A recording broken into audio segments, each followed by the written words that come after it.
ndakumva Joseph. Yego ukuntu ibintu byari byifashe nyine muri kiriya gitero cyabayeho muri 1996 mu karere k'ibiyaga bigari ndetse karimo na za Uganda. Nagira ngo ufate ijambo.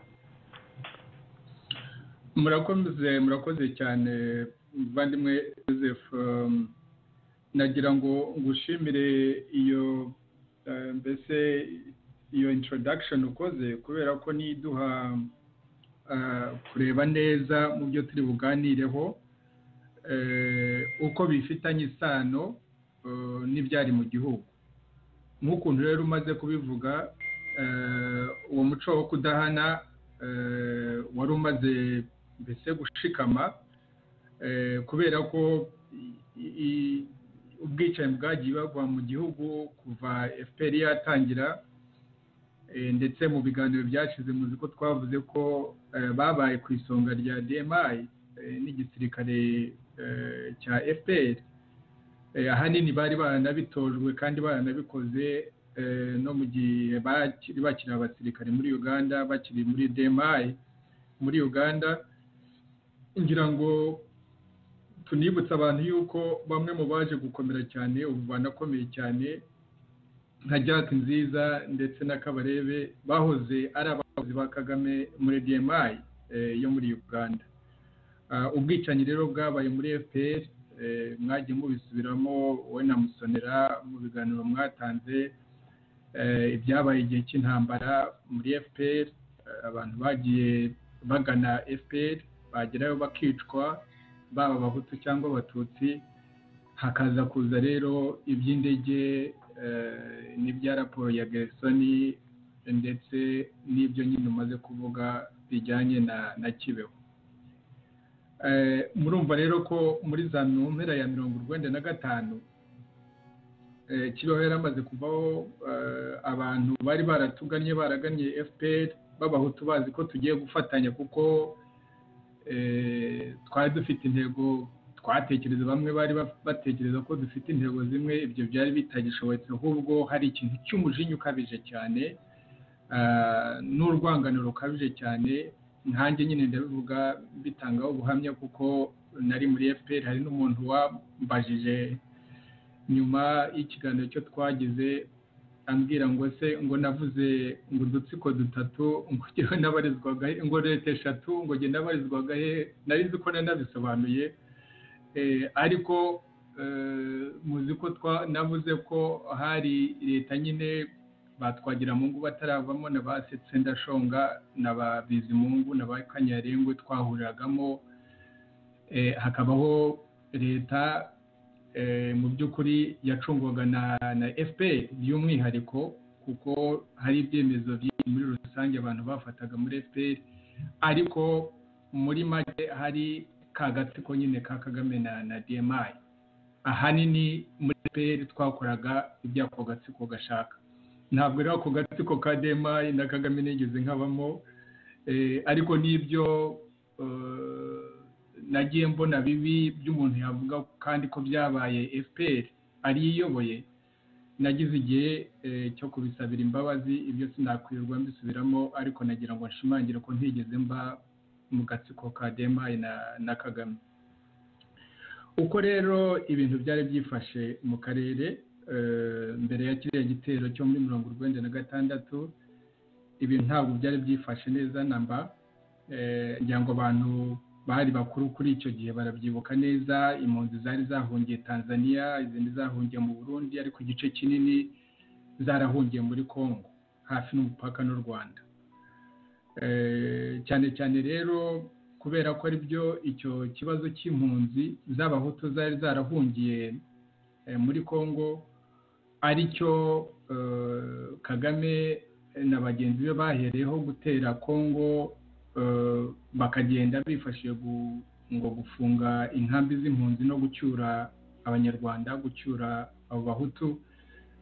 Bifashishije icyo kibazo cy'impunzi ziri hafi y'umupaka, kandi banifashisha nako, kandi si no kwifashisha kuko byari n'ukuri ntituri bubisubiremo, wenda byaba ikiganiro cyihariye. Nuko n'inkambi z'impunzi koko baba ba Exfar baba n'interahamwe bari barafashe izo mpunzi nk'ingwate.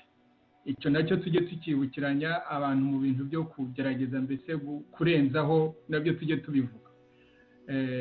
Abahoze bategeka mu Rwanda kuri buriya butegetsi bwa Habyarimana nyuma y'urupfu rwa Habyarimana, iyo leta y'abatabazi n'igisirikare cyayo n'abaprefe bayo n'ababurugumesitiri bayo n'abaserire bayo n'igisirikare n'interahamwe hakurya muri Kongo, uko structure zari zifashe mu gihugu niko zari zinameze no muri izo nkambi z'impunzi. Ibyo ni ibintu amahanga yavuze, ni ibintu imiryango nka za Médecins Sans Frontières bagiye bavuga, kubera ko koko uko ibintu byari byifashe muri izo nkambi z'impunzi nuko ari exfa, bamwe mu ba exfa n'interahamwe n'abo banyapolitike bamwe bari bataremera ko batsinzwe, bumvaga bakwiriye kwikingiriza abaturage kugira ngo ibyo bategura gukora wenda batekereze ko hari ikindi gihe bazasubira ku butegetsi bakoresheje uburyo bwo batekerezaga kuri icyo gihe. Icyo rero inkambi z'impunzi ni ikintu cyari gikomeye cyane, kubera ko mu nkambi z'impunzi amasomo, kwitoza ibya gisirikare, intwaro kuza muri izo nkambi, ibintu bijyanye n'ibyo kurya byagenewe impunzi kuba barabikoreshaga ngo ndetse bimwe bakabigurisha, kandi ahanini banafashijwe n'ubwo butegetsi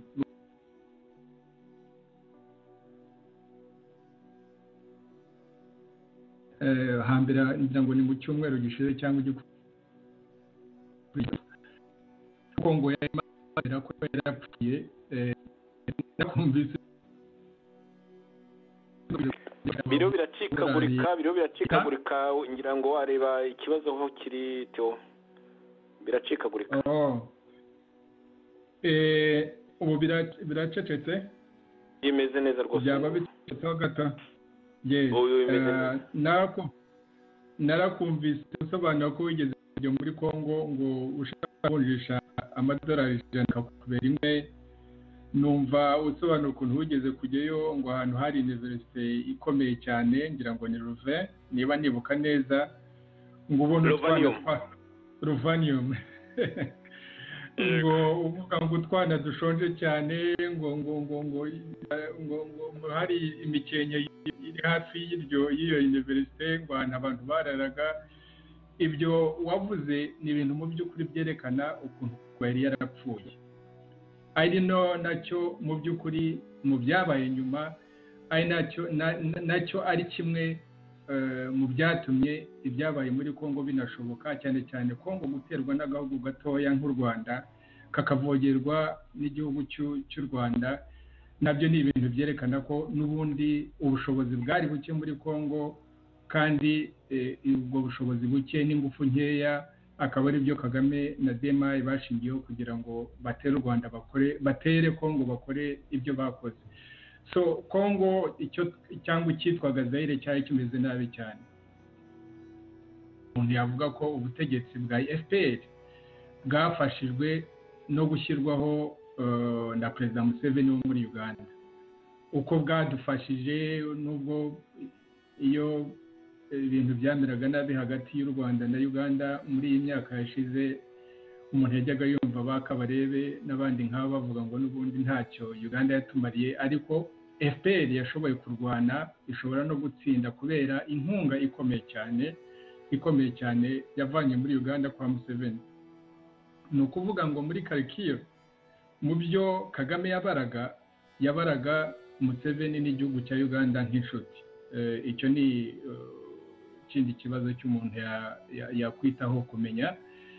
Icya gatatu, mu Burundi mu byari byarabayeho muri 1993, iyicwa rya Ndadaye, ibyakurikiyeho byose kugeza igihe Perezida Buyoya wahoze w'umututsi w'umusirikare, ofisa w'umusirikare wasubiye ku butegetsi yarabuhozeho nyuma y'icwa rya Ndadaye. Urumva ko mu karere Kagame iyo yarebaga ibintu ukuntu byifashe, yarebaga ko Perezida Buyoya wo mu Burundi nawe ari umuntu w'inshuti, cyane ko n'igihugu cy'u Burundi cyane cyane Buyoya n'abo batutsi bategekaga b'abasirikare bategekaga Uburundi, kandi hari impunzi z'abahutu muri Kongo, cyane cyane muri biriya bice bya za Uvira n'ahandi muri Kivu y'amajyepfo. Urumva ko inyungu zo Buyoya yari afite ni nazo Kagame yari afite, uretse ko Kagame we yari afite inyungu zirenze izo ngizo za Buyoya. Ni ukuvuga ngo muri Uganda no mu Burundi Kagame yari afiteyo inshuti. Muri Tanzania hari harahungiyeyo impunzi nyinshi naho, ariko icyo gihe impunzi zari zarahungiye muri Tanzania inyinshi zari zarahungutse, nubwo mu by'ukuri Tanzania itigeze yerekana ko ishishikariye kubona ubutegetsi bwa Kagame na FPR, ubutegetsi iyo yabibonaga nk'ubutegetsi bw'agatsiko k'abatutsi, niko abatanzania bakunze kutubona muri icyo gihe. Urumva ariko ntabwo bari bishimiye na gato kubona influence, mbese imbaraga Museveni na Kagame yashyizeho mu Rwanda bari bafite mu karere. No kuvuga ngo igihugu cyari kimenyereye kugira influence mu karere, cyabonaga mbese abantu bafite influence, cyane cyane abategetsi bafite influence. Ntabwo ari Moi wategekaga Kenya, Mobutu we bamubonaga nk'umuntu wabaye igikoresho nyine cyane cyane cy'ibi bihugu by'ibihangange Amerika, ariko babona ko muri icyo gihe yabyinaga avamo. Babonaga rero ko cyane cyane Museveni na Kagame aribo bafite influence. Ibihugu burya bigira amashyari, kandi ibihugu bikunze kuganisha aho bibona inyungu zabyo ziba mbese zimeze neza, cyangwa se bafite ukuntu bagomba kuzicunga. Ntabwo ariko bayibonaga, ngira ngo bareba nyine uko ibintu, bakibaza uko ibintu bizarangira. Aho ni mu karere rero aho dutuye, nk'ukuntu dukunze kubivuga, igihugu cyacu cyavukiye muri ako karere, gikurira muri ako karere, kizakomeza muri ako karere, kuko nta muntu utoranya abaturanyi. Aho ni mu karere, ariko cyane cyane rero mu rubuga mpuzamahanga umuntu yakwibaza cyane cyane ku bintu bibiri byari byarabaye byagaragaza yuko uko amahanga yabonaga akarere. Rimwe na rimwe tuvuga amahanga tuba tuvuga ibihugu by'ibihangange, iyo kimwe kibyina kivamo ubundi rimwe na rimwe ikindi kiba kijyamo. Cyane cyane rero ni ukureba uruhare rw'Abafaransa rwari rwifashe dute. Abafaransa kubera ko leta bari barashyigikiye yari yaratsinzwe, no kuvuga leta ya Habyarimana, hagakurikiraho iriya operation Turquoise. FPR ifite uko yivugira uko ishatse, ariko ibyo ari byo byose, nubwo Abafaransa batakoze jenoside, nubwo Abafaransa atari bo bateye jenoside, kubera ko jenoside yakozwe n'Abanyarwanda ikorerwa abandi Banyarwanda, ariko mu by'ukuri kuba bari barashyigikiye leta ya Habyarimana byo ntabwo ari ibintu biri mu bwiru, ni ibintu bizwi. Iriya rero operation Turquoise yaje mu by'ukuri, ngo nigeze no kubisobanura kuri radio Tahuka, ko bamwe bagiye i Paris ndi kumwe na nyakwigendera Jacques Ruhozagara, tujya kugerageza kubuza Abafaransa ngo iyo operation Turquoise itazabaho, kuko FPR twebwe twabonaga ko iyo operation y'Abafaransa arije kutubuza intsinzi. Niyo mpamvu twagomba kuyirwanya twimazeyo. Ubwo twari tugiye muri iyo misiyo yo kugerageza kubuza Abafaransa iyo operation yabayeyo, ariko isiganayo isize igitotsi, cyane cyane n'umwanya yagiyemo n'ibyabaye muri Kongo. FPR yabikoresheje nko kwerekana ngo ngo ntitwababwiye, ngo dore n'ubundi Abafaransa bari baje bagerageza kurengera leta y'abatabazi, ngo n'ibyabaye mu nkambi z'impunzi muri Congo ngo abafaransa bari bafitemo uruhare, ibyinshi biba mbese gutekinika kwa FPR. Ariko urumva icyo nagira ngo mvuge nuko abafaransa kuri babyinaga bavamo mu influence bari bafite mu Rwanda yari imaze kuvaho, kandi noneho no muri Congo kubera ibibazo nk'ukuntu tuza kubivuga cyangwa se tuzakomeza kubivuga muri ibi biganiro uko ari bine, babonaga ko influence yabo nanone bakoreshaga baciye kuri Mobutu ko ari itangiye kugenda iba nkeya, kuko batari bazi igihe Mobutu azamara ku butegetsi. Icyo ngicyo rero nacyo ni ikibazo cy'umuntu yareba ku Bufaransa. Icya kabiri, muri international community umuntu yareba kuri Minuar, kuri UNAMIR cyangwa se Loni, icyo twita Loni mu Banyarwanda dusa nkaho tutanaragurije, kubera ko ikintu cyitwa Loni gihora gisa nkaho kize kitubwira ko kizaturengera, ariko ari ibyabaye ku Banyarwanda mu Rwanda, ari n'ibyabaye muri Congo, byose bigaragaza ko mu bihe bikomeye cyane Loni yakunze gutererana Abanyarwanda. Ariko ku bijyanye na Minuar, nagira ngo ubu ngubu ngo mu gutegura igitero cyo muri 1996, igitero cya Kagame na DMI muri 1996 muri Congo, FPR yari yakoze ibishoboka byose, Kagame yari yakoze ibishoboka byose, yewe nanjye ndimo rwose icyo gihe twakoze campaign zikomeye cyane gushakisha uburyo turushaho mbese kuvuga amabi ya UNAMIR, ya Minuar, kugira ngo ari Abanyarwanda ari n'abanyamahanga bayizinukwe inave mu gihugu.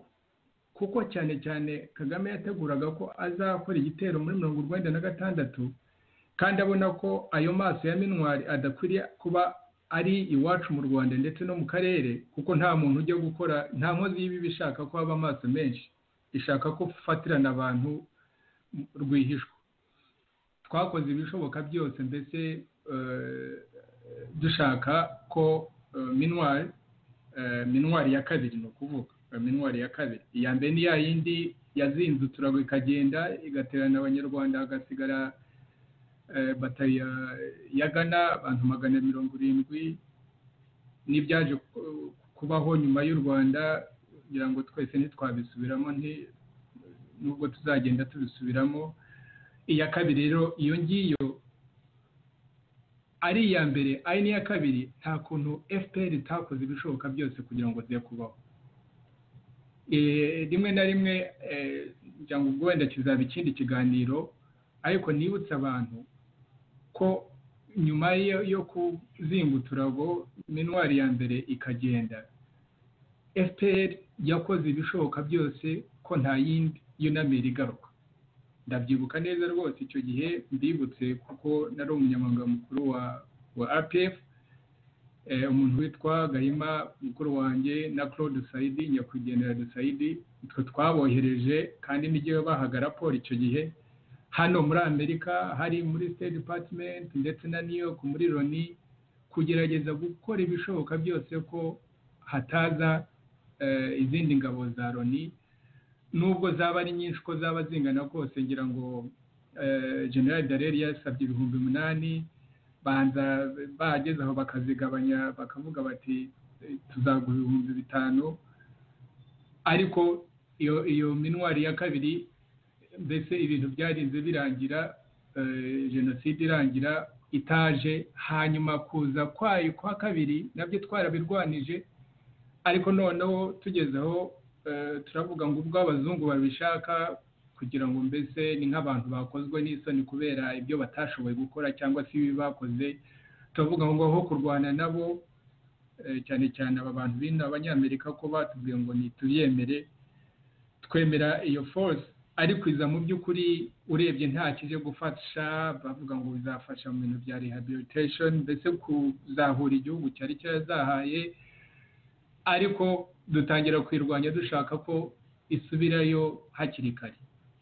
Ibyabaye n'andi mateka maremare sinshaka kubisubiramo, nta gihe dufite, ariko cyane cyane ko Kagame na DMI bari batangiye gutegura igitero cyo muri Congo tubishyiramo ingufu cyane ku buryo Minwari ngira ngo yatashye niba nibuka neza Joseph sinibuka neza abanza ari mu kwezi kwa gatatu muri 1996. Icyo gihe rero urumva ko ayo maso yandi yo FPR yatinyaga yo Kagame yatinyaga icyo yarashoboye kukigeraho. Icya kabiri yashakaga kugeraho niki, mwibuke neza mu bintu byariho byazanye na Minwari inamiri ya kabiri ndetse cyariho na mbere y'icyo gihe ni arms embargo Joseph bayita iki umuntu yayisobanura ngo iki, mbese ikintu gikomera ni embargo ni ugukumira abantu gutumiza ibikoresho by'intambara, gutumiza intwaro. Embargo. Yes, hariho embargo. Urumva rero ko banzi wawe hariyo eko waba ukize kuri mute wenda Joseph. Hariho rero icyo kintu cyo gushaka ko Minwari irahavuye, embargo iracyariho, twashaka kwivaho. Niyo mpamvu Kagame rero yakoze uruzinduko rwo kuza hano muri Amerika, igihe yari ambasaderi hano muri Amerika. Mu byamugenzaga rero mu byo twagendaga tuvuga, wumva ko ubwo twagiye duhura cyane cyane wari ufite uruhare rukomeye cyane mu kuvanaho iyo embargo, wari ushinzwe defense, secretary wa defense witwa William Perry niwe wari secretary of defense. Mu bo twahuye rero twasabaga ko iyo embargo yavaho, ibyo twamubwiye. Ikindi cya kabiri cyamugenzaga ni nko guteguza abanyamerika ko mu by'ukuri ibibazo twaterwaga n'izo nkambi z'impunzi ziri hafi y'u Rwanda, kandi amahanga abirebera adashobora kugira icyo akora, yuko ibyo bintu tutazabyihanganira, ko ari nko kubabwira ati ejo bundi tuzatera, agira ngo bumve icyo bavuga. No mu bisubizo baduhaga icyo gihe mu by'ukuri ni nka kwa kundi uzi ukabwira umuntu uti nyamuneka uti ndashaka kujya gukora iki ngiki, ntakubwire ngo ya cyangwa yego, ariko cyane cyane iyo ari igihugu muri diplomasi, igihugu cy'igihangaje nk'icyo, ibintu nk'ibyo ngibyo ntikikubuze akenshi uko ubyisobanura no kuvuga ngo ubwo nimbikora ntacyo bitwaye, ntacyo bazantwara. Nyuma y'urwo ruzinduko rero yaje kujya na New York, ngira ngo discourse, bimwe muri byo yavuze muri discourse yabwiraga Security Council, akanama gashinzwe umutekano ku isi muri Loni. Ibyo yababwiye ni bimwe byo mwumvise muri za audio twabakiniye cya gihe. Nabwo yavugaga yuko hagomba kuzabaho u Rwanda gushakisha igisubizo kuri icyo kibazo. Munibuke ko muri audio yivugiye ngo yavuye muri Amerika, nuko akunda avuga ngo sinzi uko akunze kubivuga, nuko ntakunze kumenya ibyo mu Rwanda bye, yuzuye ngo ashaka, mbese yumva ashaka kurwana. Muri make nicyo yavugaga ko yavuyeyo yumvise aribwa ngo aribwa yes, ko agomba gukemura icyo kibazo byanze bikunze.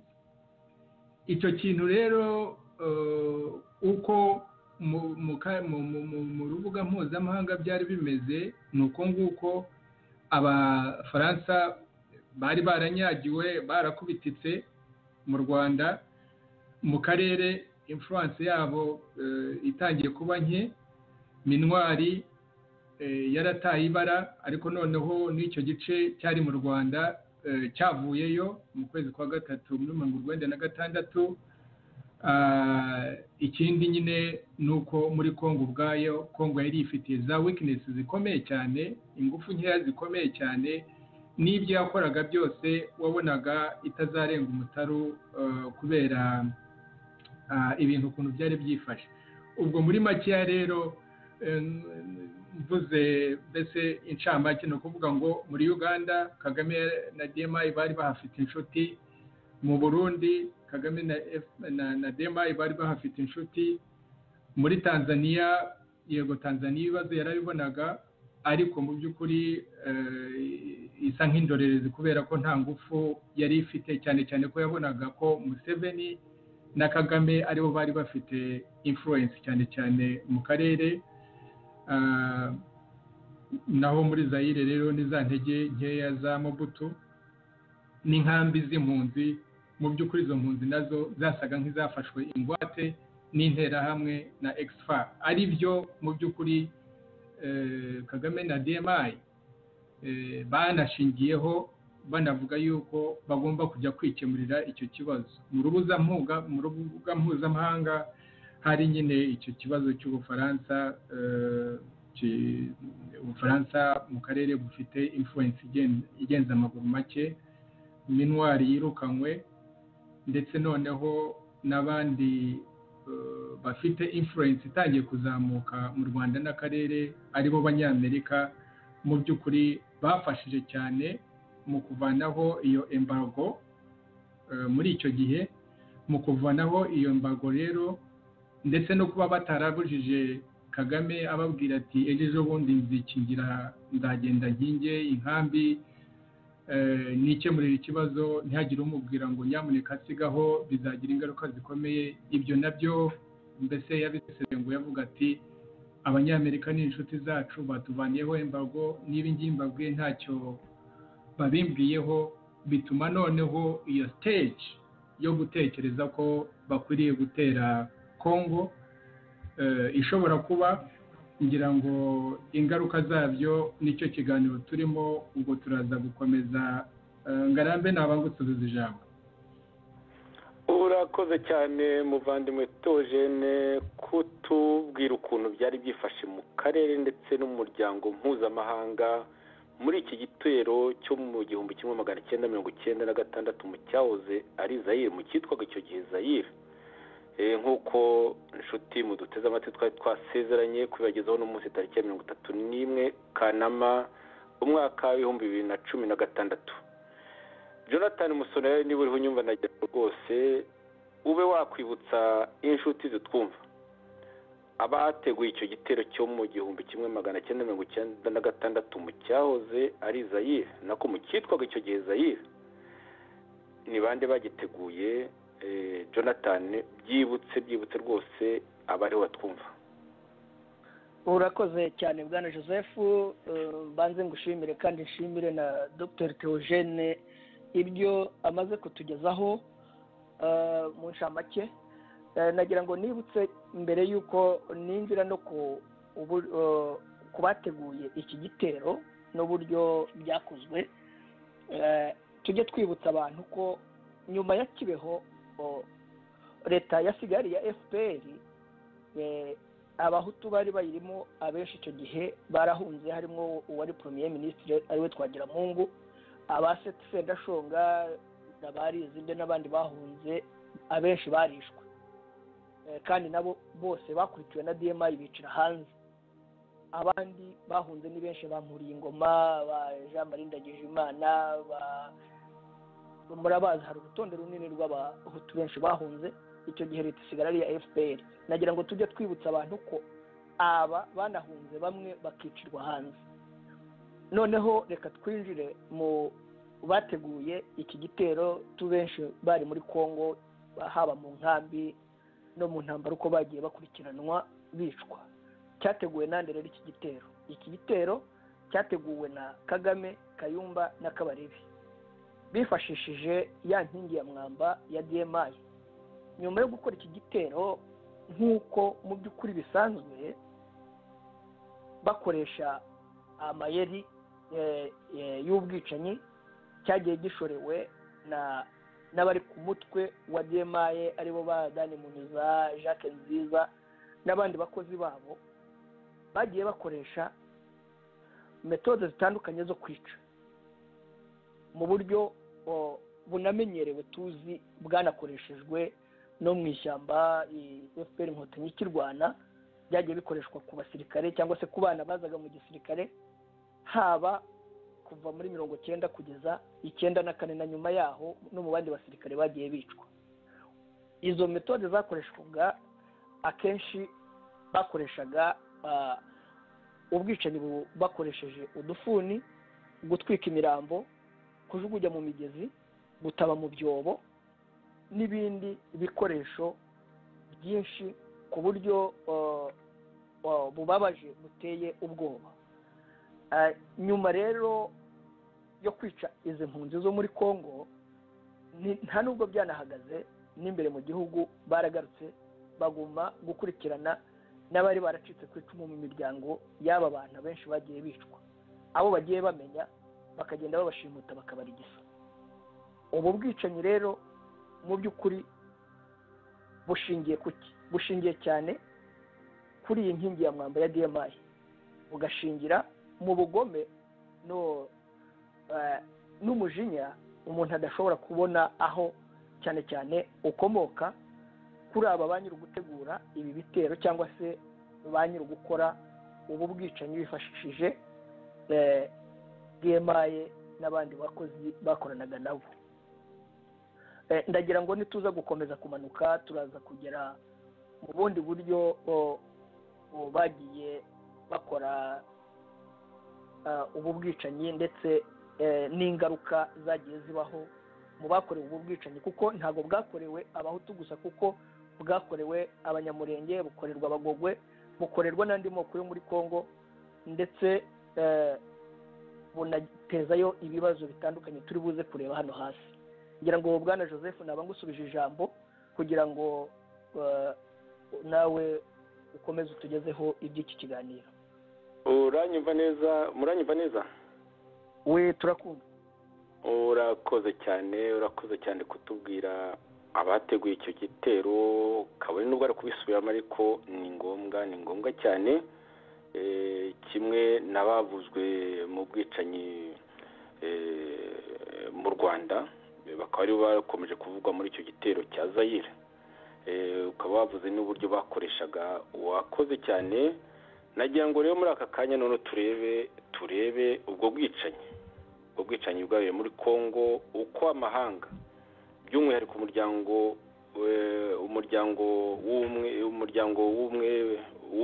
umuryango wa Loni wagerageje kubushyira ahagaragara no kubushakira igisubizo, ni ukuvuga guhana ababukoze.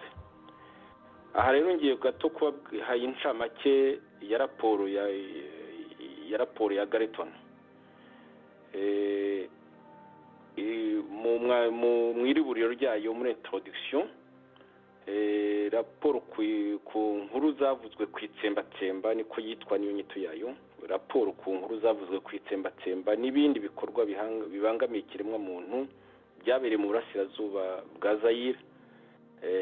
Icyo gihe raporo ikorwa bavugaga burasirazuba bwa Zaire ariko yari isigaye yitwa Kongo. Mu by'ukuri entre parenthèses bakaba bati yitwa muri kino gihe Repubulika Iharanira Demokarasi ya Kongo. Ubwicanyi bwakoze guhera ukwezi kwa Nzeri mu mwaka w'1996. Raporo yakozwe na Bwana Roberto Garreton banzane namuvuze nabi, intumwa idasanzwe ku miterere y'uburenganzira bwa muntu muri Repubulika Iharanira Demokarasi ya Kongo, hamwe na Bwana Bakre Warindiaye, intumwa idasanzwe ku birebana n'ubwicanyi budashingiye ku cyemezo cy'inkiko, icyo bita execution extrajudiciaire, ubwicanyi bwa hutihuti, icyo bita execution sommaire, cyangwa se ubwicanyi bw'akamama, ibyo bita execution arbitraire. Hamwe n'undi muntu wa gatatu wari muri iyo kipe witwa Bwana Jonas Fori, umwe mu bari bagize akanama gashinzwe kugenzura iburirwa rengero, disparition rihatiwe, disparition forcée, cyangwa se ritunguye nyiraryo hakurikijwe igika cya 6 cy'icyemezo 1997 bar cyangwa /58 cy'akanama k'umuryango w'abibumbye gashinzwe uburenganzira bwa muntu. Iyo misiyo isubiremo ni nako raporo nayo ibisubiramo. Iyo misiyo yari igizwe n'intumwa z'inzego ebyiri yahawe inshingano zo gutohoza, gukora nketi ku bintu byavugaga ko habayeho itsembatsemba n'ibindi bibazo bireba uburenganzira bwa muntu biturutse ku bibazo byarangwaga mu burasirazuba bwa Zaire guhera ukwezi kwa 9 1996. Iyo misiyo ikaba yararemwe n'akanama ka Loni gashinzwe uburenganzira bwa muntu hakurikijwe igika cya 6 cy'icyemezo 1997/58. Iyo misiyo yari igizwe n'aba bakurikira: yari igizwe n'intumwa idasanzwe ku miterere y'uburenganzira bwa muntu muri Repubulika Iharanira Demokarasi ya Kongo, Bwana Roberto Gareton. Bwari bugize kabiri n'intumwa idasanzwe ku birebana n'ubwicanyi budashingiye ku cyemezo cy'inkiko, ku bwicanyi bwa huti cyangwa se bw'akamama, umugabo witwaga Bakre Uwarindiaye. Hari n'umuntu wa gatatu wari ugize iyi kipe, yari umwe mu bagize akanama gashinzwe kugenzura iburirwa rengero rihatiwe cyangwa se ritunguye nyiraryo, Bwana Jonas Fori. Iyo misiyo ikaba yari yararemwe hakurikijwe igika cya 6 cy'icyemezo 1997/58 cy'akanama k'umuryango w'abibumbye gashinzwe uburenganzira bwa muntu. Iyo misiyo ya babiri, icyo bita mission conjointe. Iyo misiyo ya babiri, buri gihe ninjya mvuga mission ya babiri mujye mwumva mission conjointe, ni ukuvuga irimo izo nzego ebyiri. Urwo rwari rukuriwe na Robert Gareton n'uwo mugenzi we, hakaba n'uwo wa gatatu Bakre Ndiaye. Ariko mbere na mbere zari inzego ebyiri mu by'ukuri zihawe misiyo imwe. Iyo misiyo rero ya babiri, mission conjointe, yari yarasabwe gutanga raporo ebyiri ku bikorwa izaba yaragezeho. Raporo ya mbere yagombaga gushyikirizwa inama nkuru y'umuryango w'abibumbye mbere y'itariki ya 30 Kamena umwaka w'1997. Ibyo nk'uko iyi raporo bivuga, ikaba yari yarabikoze ku gihe cyagenwe, yarabishyikirije ako kanama k'umuryango, iyo nama nako nkuru y'umuryango w'abibumbye. Naho raporo yindi ya kabiri ikaba yagomba gushyikirizwa akanama k'umuryango w'abibumbye gashinzwe uburenganzira bwa muntu, ikaba mu by'ukuri ari byo ino raporo yari iriho ikora. Iyi raporo nyine ndumva somera, ubwo bari barangije kuyigeza ku muryango w'abibumbye, ariko noneho bari bayigeza kuri ka kanama nanone k'umuryango w'abibumbye karya kafite icyicaro i Geneve gashinzwe uburenganzira bwa muntu. Reka rero turebe uko inshingano zashyizwe mu bikorwa, ukuntu iyo raporo yagezweho, n'ukuntu nyine inshingano cy'umuntu yakwita terme de référence, umukoro, ukuntu izo nshingano zashyizwe mu bikorwa. Iyo raporo ku kanama k'umuryango w'abibumbye, ukuntu nyine yari yakozwe, ukuntu ibibazo byabayemo n'ibisubizo byabonetse muri uwo mukoro. Muri raporo ifite iyo nyito iri hejuru ku nama nkuru ya Loni, misiyo yari igizwe n'intumwa mbyibutse z'inzego ebyiri, ni ukuvuga misiyo ya babiri, niyo mpamvu nkomeza kubisubiramo. Iyo misiyo rero raporo yayo yashyize ahagaragara ibintu bibiri. Harimo inshingano zayo, yagomba kwicara igasesengura ku nshingano zayo, uburyo methodology yagomba gukoresha, yakoresheje muri iryo tohoza, muri enquête, ukuntu ibyo byombi iyo misiyo yabisesenguye, inshingano na methodology mbisubiremo. Ikintu cya kabiri, hariho kwerekana imigendekere ya misiyo mu Rwanda, kuko bagiye no mu Rwanda. Imigendekere ya misiyo mu Rwanda guhera tariki ya 4 kugeza tariki ya 11 Gicurasi, hategerejwe yuko abayobozi icyo gihe zari inyeshyamba za Alliance des Forces Démocratiques pour la Libération du Congo, cyitwaga Zaire, bariya ba FDL ba Kabila, mu gihe bari bategereje yuko abo bategetsi babaha uruhushya bari bari mu Rwanda hagati y'itariki ya 4 z'ukwezi, hagati y'itariki ya 4 kugeza ku itariki ya 11 Gicurasi, bategereje nyine ko Kabila abaha uruhushya rwo kugera muri Zaire y'Iburasirazuba, nako muri Kongo icyo gihe, kuko icyo gihe yitwa Kongo y'Iburasirazuba, hamwe no gutegereza ikizava mu bikorwa by'umunyamabanga wa Loni n'ushinzwe akanama ka Loni gashinzwe uburenganzira bwa muntu, bariho bakurikira umuntu yakwita pression. Mpagaze gatoya aka kanya ngo nsobanure, mu by'ukuri Gareton na bagenzi be babiri bari i Kigali, bariho batangiye itohoza, bategereje ngo ko Kongo ya Kabila ibaha uruhushya. Yego secrétaire général, umunyamabanga mukuru wa Loni yari akora pression kimwe na komiseri mukuru ushinzwe uburenganzira bwa muntu, bari bakora pression nyine ngo babone uruhushya rwo kujya muri Kongo. Ariko ninde wari muri Kongo icyo gihe? Theogene aza kubinyibutsa, ndumva uwategeka leta major Kabarebe. Ubanza ari Kabarebe, wenda n'icyo gihe simbyibuka, yari Kabarebe. Mu yandi magambo bariho barega Kongo bari Kigali, kandi Kongo itegetswe n'u Rwanda. Byakurikiyeho nabyo muraza kubyumva nyine, aho karagaciyemo, reka nkomeze. Uko inshingano zashyizwe mu bikorwa rero tugeze ku gice cya 3, inzitizi. Icyo muri raporo avuga bita inzitizi, ibihato obstacle byashyizweho na AFDLR ya Kabila nako y'u Rwanda mu by'ukuri, mwishyirwa mu bikorwa by'inshingano nuko iyo mission ibona ibyo bihato, izo obstacle. Igice cya 4 cy'iyo raporo harimo imirimo yagizweho n'intumwa z'abafatanyabikorwa, icyo bita les interlocuteurs. Muri studio ndumva harimo urusaku sinzi aho ruturuka, harimo urusaku muri studio. Igice cya 4 rero cy'iyo raporo bavuga imirimo yagezweho n'intumwa z'abafatanyabikorwa, les interlocuteurs b'ibiro bya komiseri mukuru w'akanama gashinzwe uburenganzira bwa muntu, hamwe n'ikipe ya Loni yari ishinzwe kugenzura uko umutekano wifashe mu karere ka Kivu, hagamijwe ko iyo mission ikomatanyije inzego bibiri, no kuvuga iyo mission ya babiri yabasha kugera ku nshingano zayo. Igice kindi gikurikiyeho hariho za enquête iyo mission yari yabashije gukorera i Geneve mu Busuwisi, no mu gihe ari i Kigali. Icyo gihe nyine ikora ya matariki nababwiye.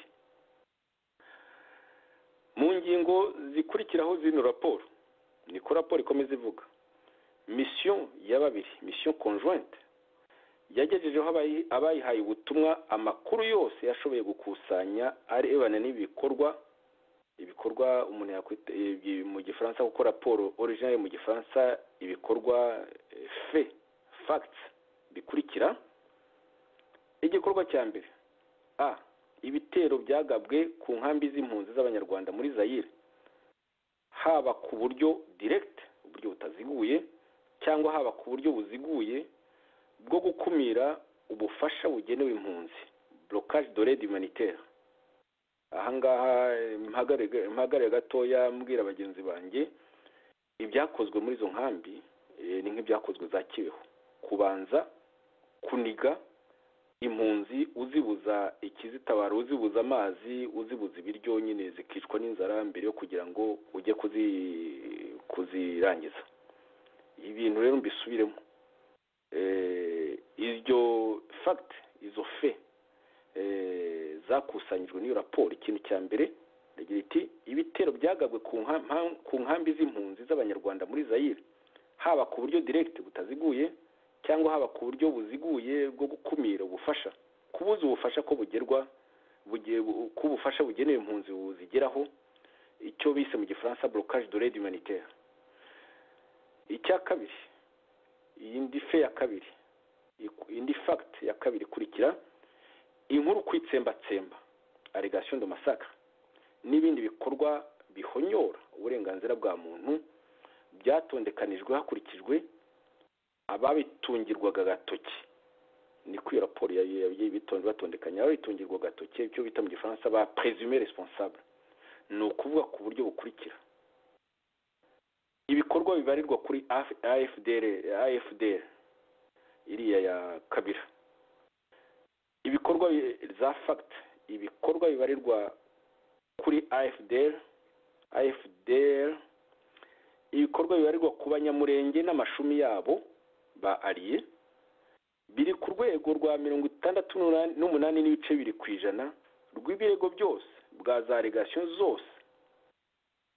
Bivuze mu gifaransa kugira ngo rwose hatagira wenda icyabacika, 68,02 navuze 68 n'ibice bibiri, ni 68,0 n'ibice bibiri, ni ukuvuga 68,02% de l'ensemble des allégations reçues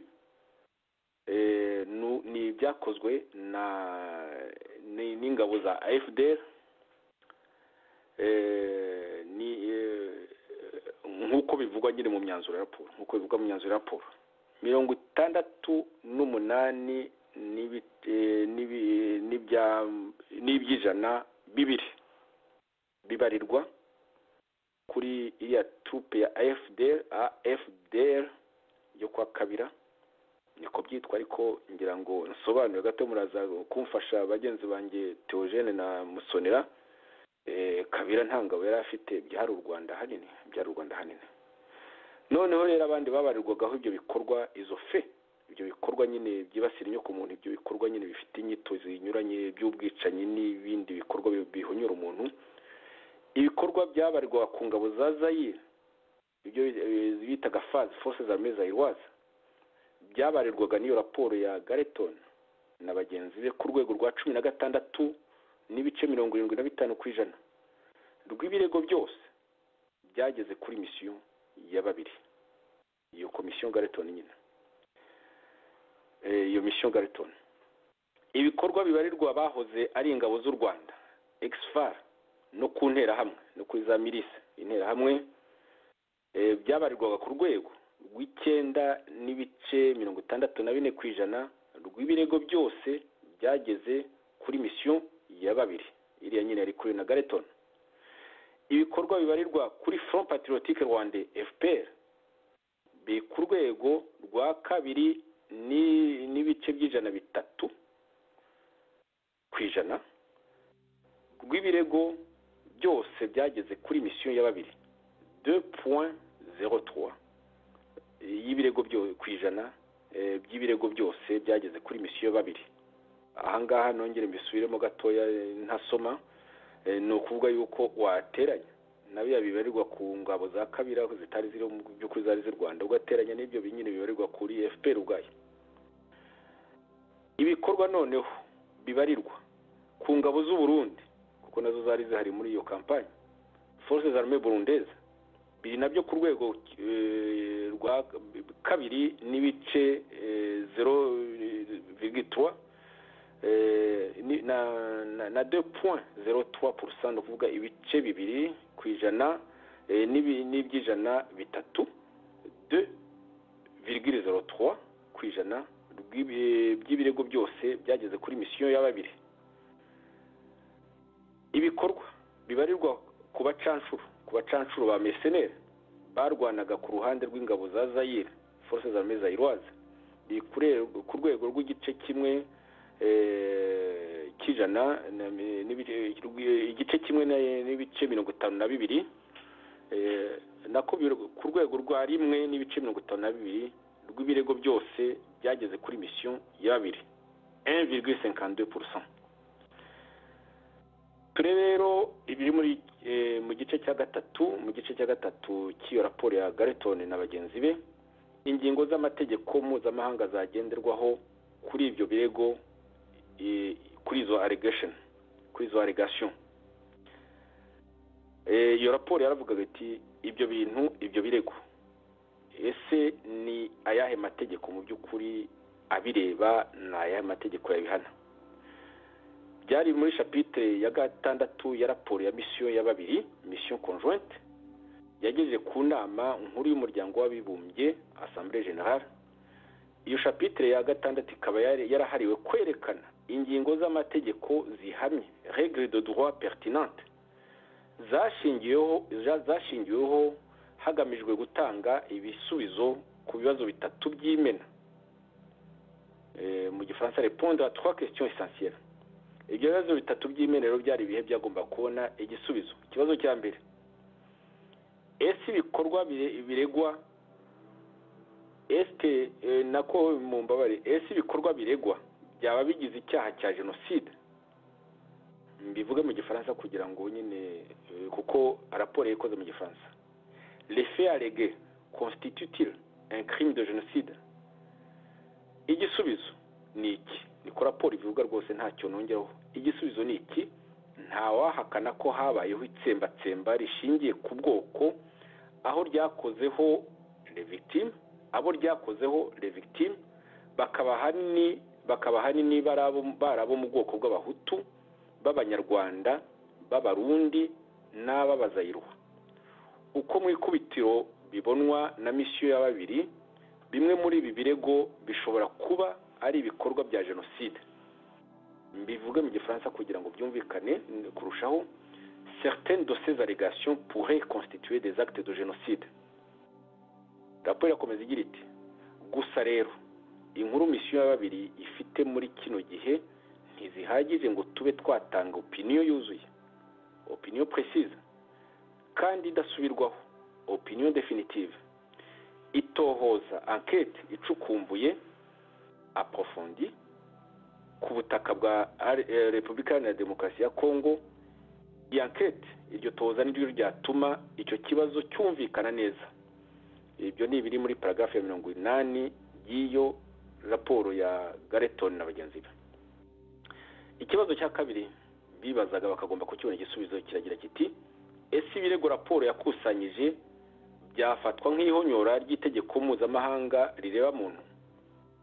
Bivuga mu gifaransa kugira ngo hatagira icyaducika. Les faits exposés constituent-ils des violations du droit international humanitaire? Igisubizo, iyo raporo yagiye iti, kuri icyo kibazo misiyo ya babiri yasanze igisubizo ari iki. Quotation niyo ngiye kubasomera. Hashingiwe ku byo twabonye, misiyo ya babiri ntishidikanya ko ibitero byagabwe muri Zaire y'Iburasirazuba bigomba kurebwa n'ibikubiye mu ngingo 3 zihuriweho muri ya masezerano ya ane y'i Geneve. Ikongeraho ko ibikorwa facts byabashije kumenyekana bitera gutekereza ko iyo disposition, iryo tegeko, ryahonyowe ku buryo buhambaye, ariko ko iryo honyora, ayo mahonyora tubishyire mu bwinshi kuko mu gifaransa buri mu bwinshi, ayo mahonyora ces violations atakozwe na alliance yonyine, iriya ya kwa Kabira nyine, atakozwe na alliance yonyine, ko agomba no kubarwa ku bindi bice byari muri iyo mirwano, autre partie au conflit. Mwagiye mwumva ibyo bice birimo abarundi, birimo abanyekongo bwabo, birimo na exfar n'interahamwe. Raporo yakomeza igira iti, mu byo yibazaga, ikibazo cya gatatu yibazaga, ese ibirego raporo yakusanyije byafatwa nk'icyaha kibasira inyokomuntu? Mu gifaransa, les faits exposés constituent-ils des crimes contre l'humanité? Igisubizo, kuri iyo ngingo misiyo ya babiri yatangaje muri raporo yayo ibikurikira: uko misiyo ya babiri ibona ibintu, inyito y'icyaha kibasira inyokomuntu yakoreshwa ku byakozwe kandi bikomeje no gukorwa muri Repubulika Iharanira Demokarasi ya Kongo. Bivuge mu gifaransa, le concept de crime contre l'humanité pourrait également s'appliquer à la situation qui a régné et qui continue de régner dans la République démocratique du Congo. Paragraphe ya 88 iyo raporo. Nagira ngo rero mwumve nyine uko ibintu iyi raporo ivuga bikomeye, reka dukomeze.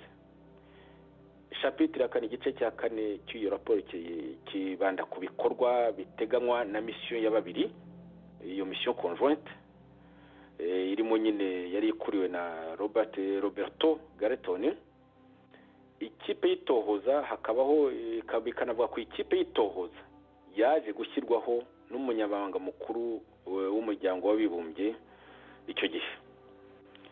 Kuri chapitre ya 7 ya raporo yayo, misiyo ya babiri mission conjointe yatangaje ko yatangiye imyiteguro igamije kugerageza ku yindi nshuro gusura akarere kabereyemo conflit, akarere kabereyemo nyine ayo makimbirane, iyo ntambara n'ubwo bwicanyi. Biri kuri paragrafe ya 90. Iyo misiyo ya babiri itsindagira ko guverinoma ya Repubulika Iharanira Demokarasi ya Kongo yagombye gukuraho inzitizi obstacle yari yashyizeho. Raporo yakomeza igira iti misiyo ya babiri yavuga ko kandi umunyamabanga mukuru w'umuryango w'abibumbye yohereje tariki ya 20 Kamena intumwa zo gutegura mission préparatoire kugira ngo izo ntumwa zivugane na Perezida Kabila. Misiyo ya babiri yibutsa kandi ko mu gihe raporo yayo yari imaze gushyirwaho akadomo, yari imaze nyine kuba definitive, bamaze kuyirangiza, izo ntumwa z'umunyamabanga mukuru w'umuryango w'abibumbye secrétaire général zo gutegura nyine zo gukora itegura, izo ntumwa zari zikiri i Kinshasa. Raporo yakomeza igira iti misiyo ya babiri yatanze icyifuzo cy'uko abategetsi ba RDC Repubulika Iharanira abategetsi ba Repubulika Iharanira Demokarasi ya Kongo batanga garanti zikenewe kugira ngo itohoza rizakorwe hubahizwa ingingo z'icyemezo cya Loni 1997/58 nk'uko cyasobanuwe na misiyo ya babiri mu nshingano zayo zavuzwe haruguru muri iyi mirongo nyine nababwiye.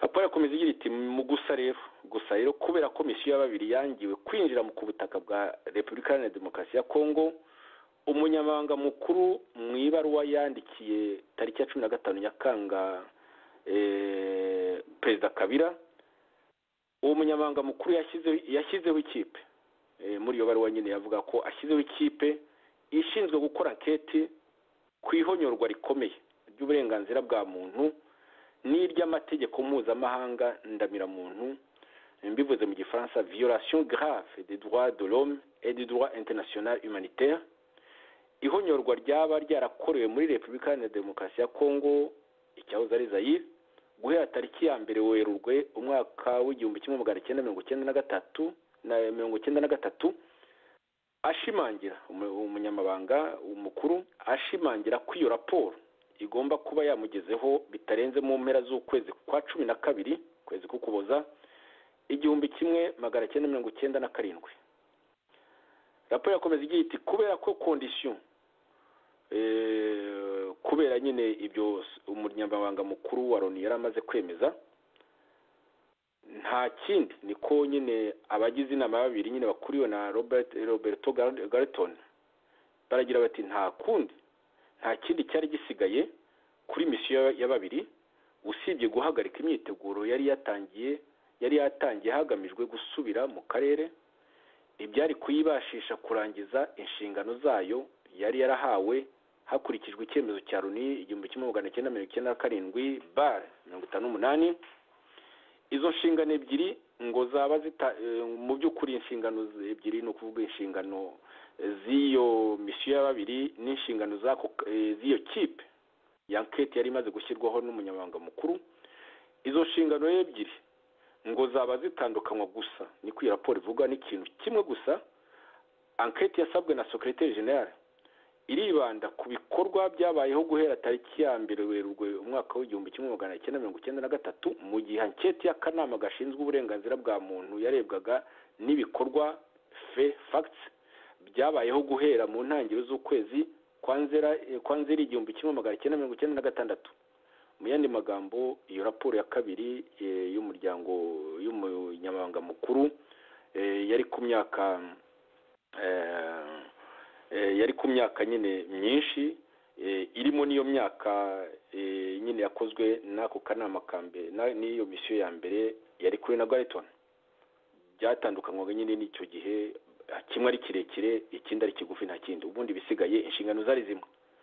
Raporo yakomeza igira iti mu rwego rwo gushyira imbere umwuka w'ubufatanye esprit de collaboration tariki ya 13 Kanama abantu babiri mu bagize mission ya babiri iriya mission yari kuri na Garreton bahuriye i Geneve n'ikipe y'itohoza yashyizweho na Secrétaire General w'umuryango w'abibumbye n'aba archéologue no kuvuga inzobere mu yiga ry'ibisigazwa binyuranye n'aba pathologue no kuvuga inzobere mu yiga ry'ibikomere birangwa ku bisigazwa by'abantu ahanini no kuvuga ba anthropologue no kuvuga inzobere mu yiga ry'ibisigazwa bya muntu n'aba enquêteurs bagomba guherekeza iyo kipe ya enquête.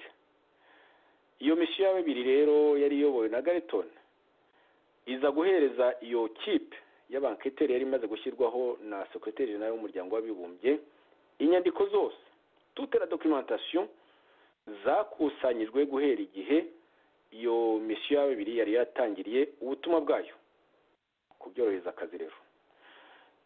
Raporo ya Garreton yakomeza igira iti yagiriho igeza nyine kuri ako kanama k'umuryango w'abibumbye gashinzwe uburenganzira bwa muntu. Raporo yakomeza igira iti mission ya babiri yamenye ko ikipe ya enquête yashyizweho na Secrétaire General w'umuryango w'abibumbye yahuye n'inzitizi n'iyo kipe nayo ya babiri n'iyo kipe ya enquête nayo yahuye n'inzitizi zinyuranye divers obstacles zashyizweho n'abategetsi ba Congo bikaba byarayiteye kutarangiriza igihe imirimo yayo ibyavuyemo impamvu zo kwandikira ibaruwa umunyamabanga mukuru w'umuryango w'abibumbye tariki ya 27 Ugushyingo umwaka w'1997 imusaba kwigizayo umunsi wo kuzamugezaho raporo bikazakorwa tariki ya 31 Gicurasi umwaka w'1998. Kubw'izo mpamvu rero mission ya babiri y'akanama Karoni gashinzwe uburenganzira bwa muntu ntizifashisha iyo raporo niko zivuga ntizifashisha iyo raporo umunsi yagejejwe kuko ako kanama ka babiri gashinzwe uburenganzira bwa muntu kagomba kwifashisha n'iyo raporo y'iyo kipe ya enquête. Noneho rero kubera ko byatinze aravuga ati kuzibyo mpamvu ntizifashisha iyo raporo umunsi yagejejeho mu mvugo raporo yayo umunsi nako yategereje kugezaho mu mvugo raporo yayo ku kanama gashinzwe uburenganzira bwa muntu mu ikoraniro ryayo rya 54 54e session.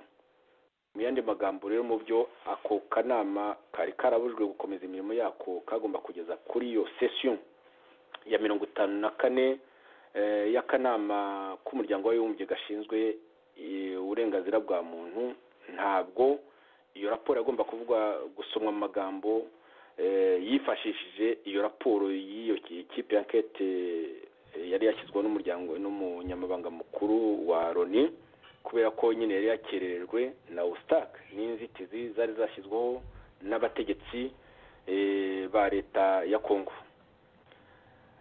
Mu kurangiza rwose reka ndangize mwakoze kwihangana habayeho ibikorwa by'iterabwoba byakorewe abantu bafashije umuryango w'abibumbye bafashe nyine iyo mission ya Garreton.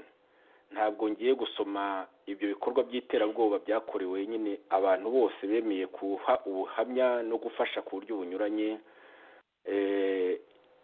iyo mission yari yobowe na Garreton. Singiye kuyasomera ubishaka nyine yakwirebera iyo raporo ubwabyo. Nagira ngo gusa nihuta mbagezeho imyanzuro y'iyo raporo.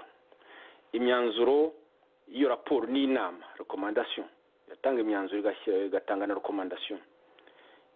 Raporo ya Garreton na bagenzi biragira iti umunyamabanga mukuru w'umuryango w'abibumbye kuva yashyiraho ikipe y'itohoza yigenzurira ubwe kandi ifite inshingano zihwanye n'iza mission ya babiri mission conjointe y'akanama gashinzwe uburenganzira bwa muntu. Mission ya babiri commission conjointe yasubitse itohoza yari irimo ishyikiriza ikipe y'itohoza documentation yose yari ifite no kuvuga inyandiko zikubiyemo imirimo y'itohoza yari yagezeho. Conclusion yakomeza igira iti haramutse hatabayeho ubushake buhamye bw'umuryango mpuzamahanga bwo kwerekana ukuri ku birego bifite uburemere buhebuje bikusanyirijwe muri ino raporo, umuco wo kudahana uganje muri Repubulika Iharanira Demokarasi ya Kongo no mu karere k'ibiyaga binini no k'ibiyaga bigari, bishoboka cyane ko uwo muco wazasugira ugasagamba. Muri zimwe mu ngaruka zibabaje z'uwo muco wo kudahana harimo gutsembatsemba abanyantege nkeya bikozwe n'abanyangufu bagezweho, bizagenda byisuko haramutse nyine habayeho ko kudahana bizagenda byisubiramo. Mu zindi ngaruka z'uwo muco wo kudahana hari uko gukoma mu nkokora ibikorwa byo kugarura amahoro mu karere ari ikibazo gikomeye cyane. Gukoma mu nkokora ibikorwa byo kugarura amahoro mu karere nk'uko nyine byariho bikorwa n'abategetsi muri Kongo. Ikindi kibazo gikomeye, gusenya bidasubirwaho icyizere cyo kugira leta igendera ku mategeko bitewe no kwimika icyo bita déni de justice, kwimika kwanga kw'abantu babona ubutabera. Raporo irakomeza isoza igira iti byongeyeho kandi imyifatire ya Kongo kuri ankete ishobora koshya nabi n'abandi bantu ku isi n'ibindi bihugu ku isi, abo bose bakibwira ko hazajya habaho kwemera guhebera urwaje, l'acceptation du fait accompli, na politiki yo guhana aba ukareka bariya ku cyaha kimwe, politiki de deux poids deux mesures, nayo ikazakomeza ikaganza. Gukora ibyo mu gihe cyo kuryozwa amahonyora ahebuje kandi massive, inkorerwambaga y'uburenganzira bwa muntu n'amategeko ndengeramuntu. Ni mu rwego rwo kugumya ku mutima garder à l'esprit, ni mu rwego rwo kugumya ku mutima ibimaze kuvugwa hejuru, komisiyo ya babiri isubiyemo imyanzuro n'inama ikubiye muri raporo y'ibanze yagejeje ku nama nkuru y'umuryango w'abibumbye. Byongeyeho kandi misiyo ya babiri ishyigikiye inama zikubiye muri raporo ku miterere y'uburenganzira bwa muntu muri Repubulika Iharanira Demokarasi ya Kongo yakozwe n'intumwa idasanzwe y'akanama gashinzwe uburenganzira bwa muntu, isaba ko izo nama zakurikizwa nk'uko bisabwa muri paragarafe 237 kugeza kuri 239 z'iyo raporo yamurikiwe inama nkuru y'umuryango w'abibumbye.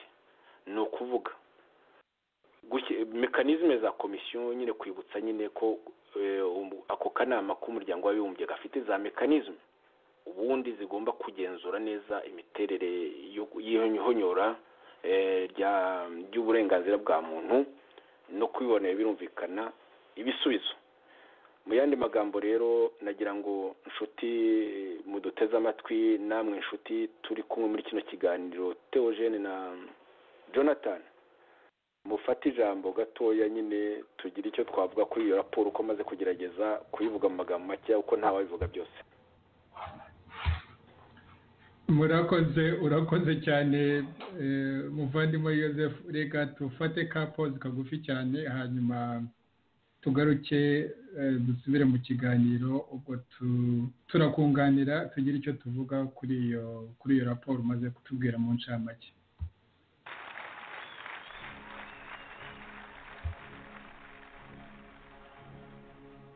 Ku mateka ubumwe n'ubwiyunge nk'uko twakibasezanije uno munsi tariki ya 31 Kanama, ku gitero, ikiganiro ku gitero cyo mu 1996 mu cyahoze cyitwa Zaire, igitero cyagabwe na APR n'inkingi ya mwamba DMI mu nkambi zo mu burasirazuba bwa Kongo. Twari mu kanya jewe Joseph Ngarambe na ndombagezaho, namaze kubagezaho incamake y'iyo raporo ya Roberto Gareton. Ku raporo nyine mu by'ukuri yagira ku myanzuro buri wese yagiye yumva ko habayeho ibyo umuntu yakwita ibyaha by'intambara, war crimes cyangwa crime de guerre, ko habayeho ibi byaha byibasira inyokomuntu, crime against humanity, crimes against humanity cyangwa crime de contre l'humanité, ko habayeho mu by'ukuri ibikorwa gikorwa umuntu yavuga ko ari jenoside. nagira ngo Jonathan Musonera niba unyumva ube wageza ku nshuti ziro zitwumva zimwe mu ngaruka z'iki gitero cyo 1996 mu nkambi z'icyahoze cyitwa Zaire cyitwaga icyo gihe Zaire 1996 Zaire y'Iburasirazuba.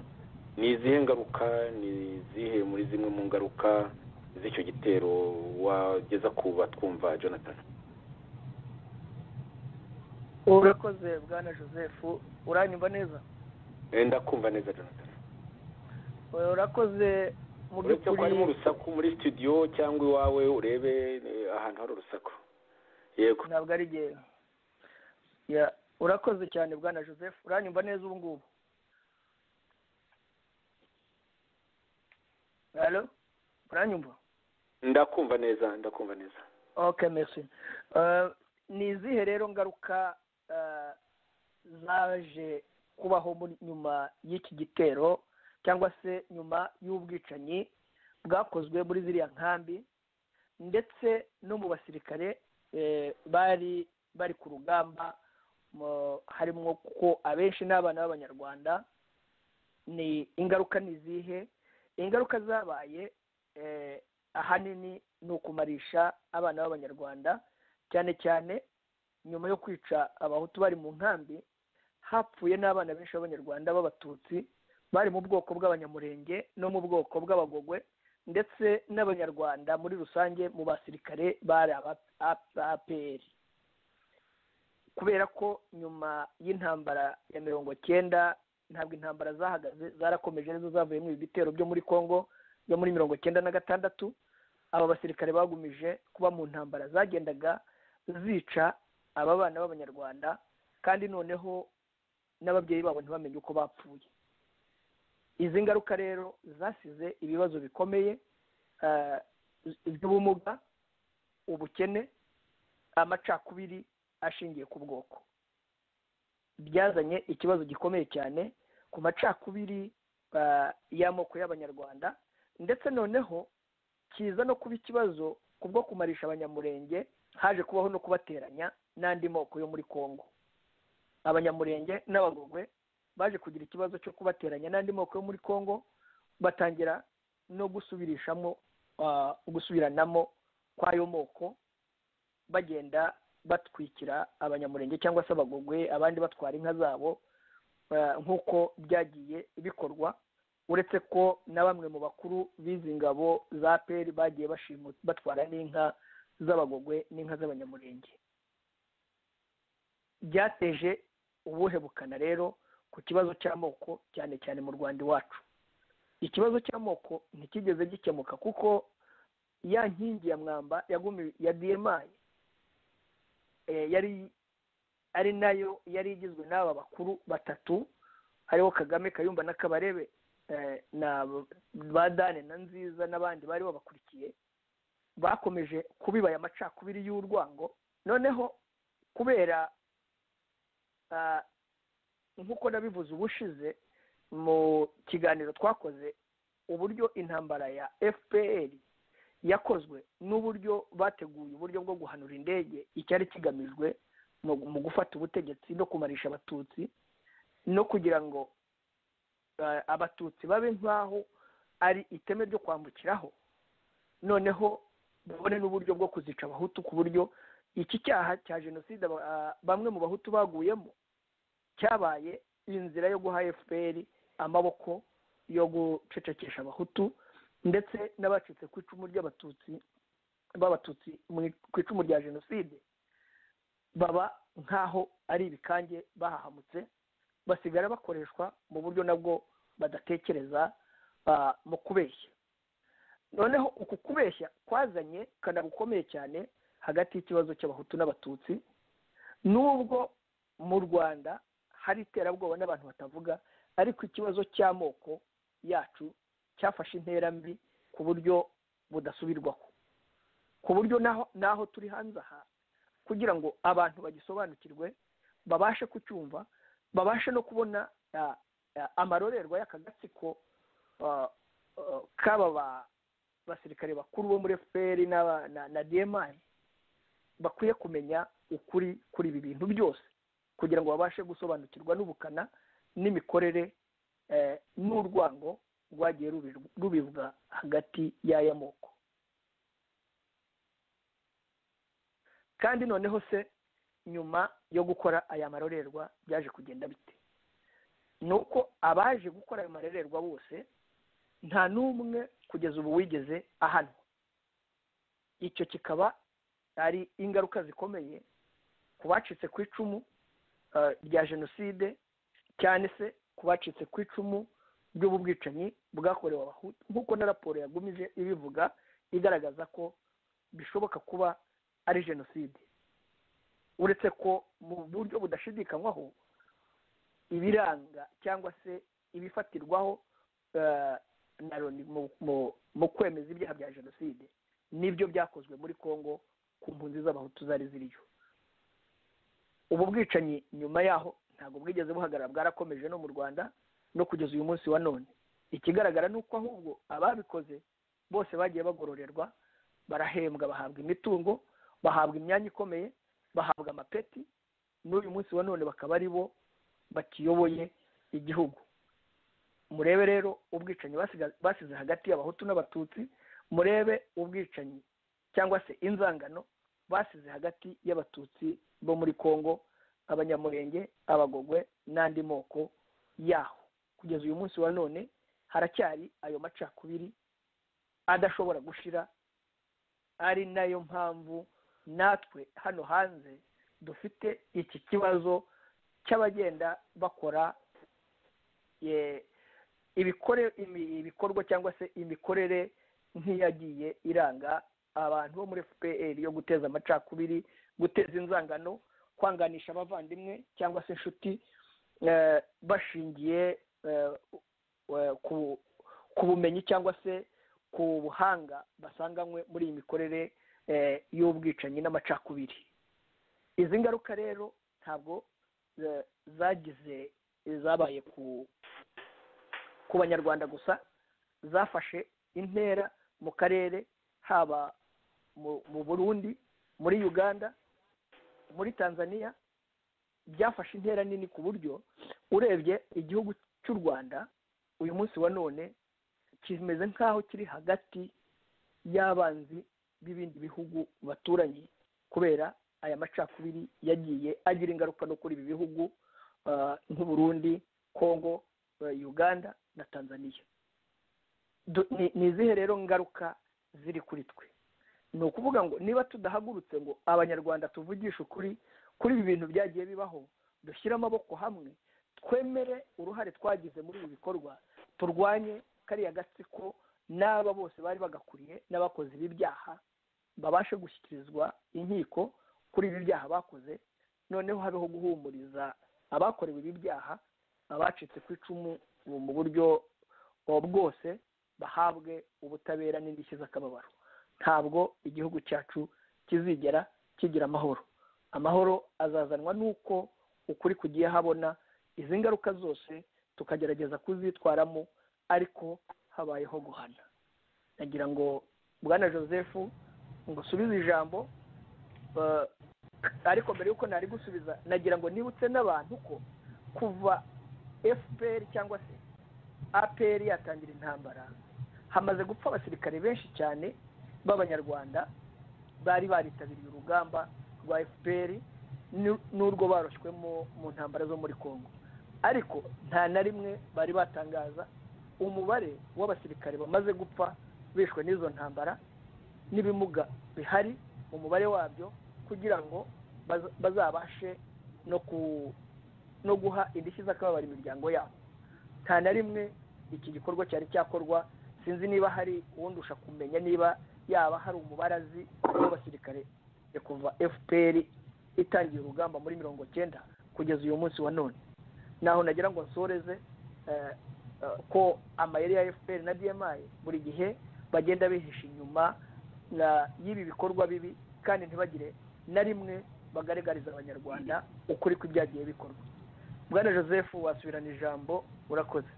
urakoze cyane Jonathan kutugezaho zimwe mu ngaruka z'igitero n'ubwicanyi byakozwe mu mwaka w'igihumbi kimwe magana cyenda mirongo icyenda na gatandatu mu cyahoze cyitwa Zaire nako cyitwaga Zaire icyo gihugu gisigaye cyitwa Repubulika Iharanira Demokarasi ya Congo. Muvandimwe Theogene niba unyumva rero nagira ngo ube wasoza kino kiganiro cy'uyu munsi igice cya kabiri mu by'ukuri mu bice bine twasezeraniye abatwumva inshuti za radiyo ihuriro kuzabagezaho iki gice cya kabiri rero wagisoza muvandimwe Theogene. Murakoze cyane Joseph kandi nshimire na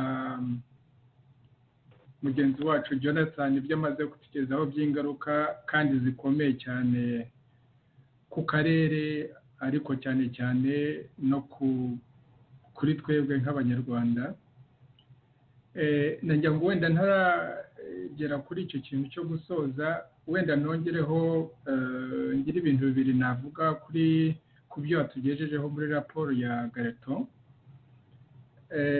Icya mbere ni uko nk'ukuntu wabishimangiye biriya bikorwa byo bavuze 68 n'ibice 2% bavuga ngo bibarwa kuri AFDL n'abanyamurenge koko mu by'ukuri ibyo ngibyo wabibara ku Rwanda wabibara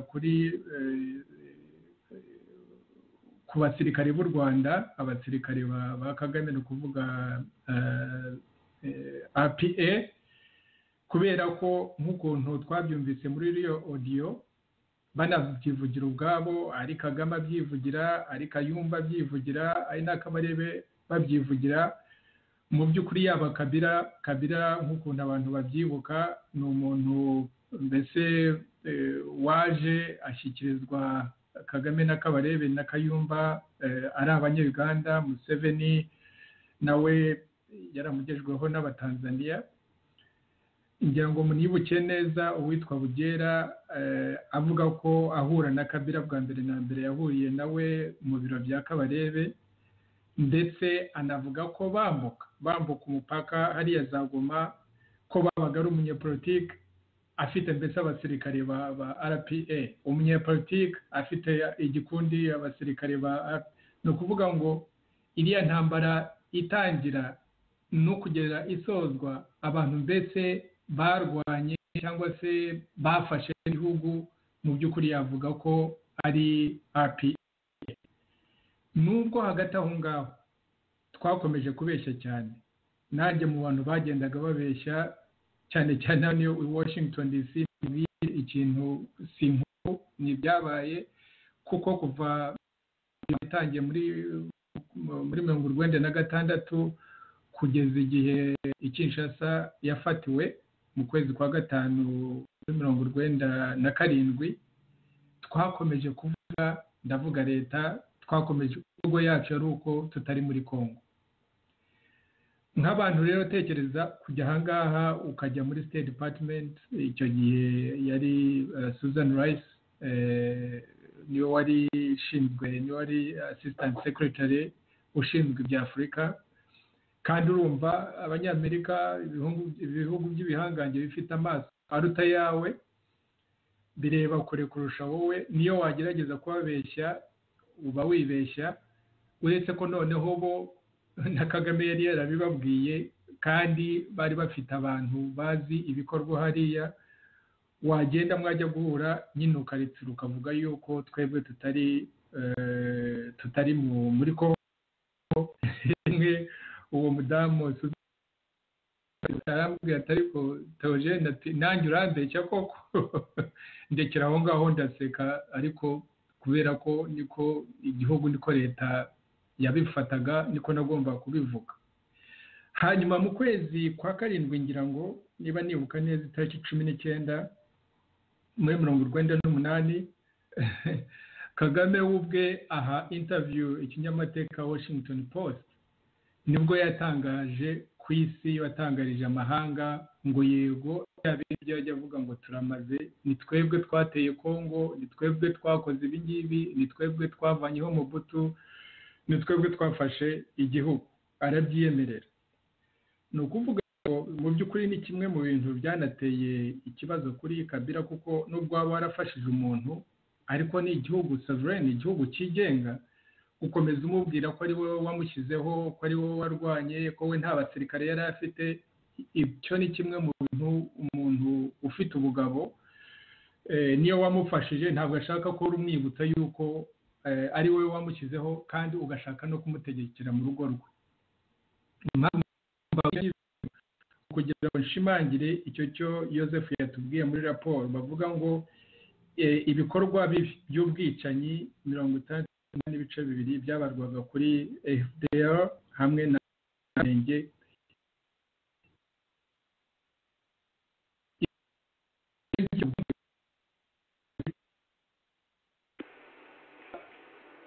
Hari ibibazo byo muri studio hari ibibazo ntabwo byumvikana neza, hari ikibazo.